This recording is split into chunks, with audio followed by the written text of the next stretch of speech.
కేరళ రాజకీయాల్లో ప్రస్తుతం ముస్లిం మెజారిటీ రాష్ట్రం వ్యాఖ్యలు తీవ్ర దుమారాన్ని రేపుతున్నాయి. కేరళలోని ఈలవ సామాజిక వర్గానికి చెందిన ప్రముఖ సామాజిక సేవా సంస్థ శ్రీ నారాయణ ధర్మపాలన యోగం జనరల్ సెక్రటరీ వెల్పల్లి నటేసన్ మాట్లాడుతూ 2040 నాటికి కేరళ ముస్లిం మెజారిటీ రాష్ట్రంగా మారుతుందని చేసిన వ్యాఖ్యలు రాష్ట్రంలో ఒక పెద్ద రాజకీయ వివాదానికి తెరతీశాయి. ఈ నెల 19న కొట్టాయంలో జరిగిన ఎన్ఎన్డిపి యోగం రాష్ట్ర స్థాయి బ్రాంచ్ లీడర్షిప్ సమావేశంలో నటేసన్ ఈ వివాదాస్పద వ్యాఖ్యలు చేశారు.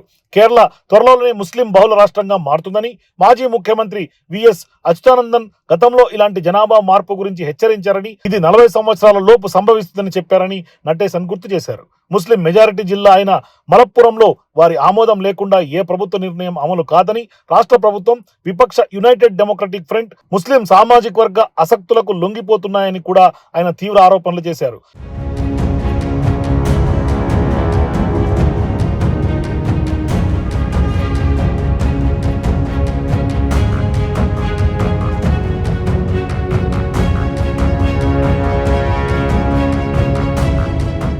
నటేసన్ వ్యాఖ్యలపై విపక్షాలు తీవ్ర స్థాయిలో మండిపడ్డాయి. విపక్ష నాయకుడు విడి సతీశన్ నటేసన్ వ్యాఖ్యలు ముఖ్యమంత్రి పినరయి విజయన్ సూచనల మేరకే చేసినవని కూడా ఆరోపించారు. ఈ ద్వేషపూరిత ప్రసంగం సామాజిక సంస్కర్త శ్రీ నారాయణ గురు ఫిలాసఫీకి వ్యతిరేకమని సతీశన్ ధ్వజమెత్తారు. నటేసన్ వ్యాఖ్యలు సమాజంలో విభజన సృష్టించే లక్ష్యంతో ఉన్నాయని కూడా ఆరోపించారు.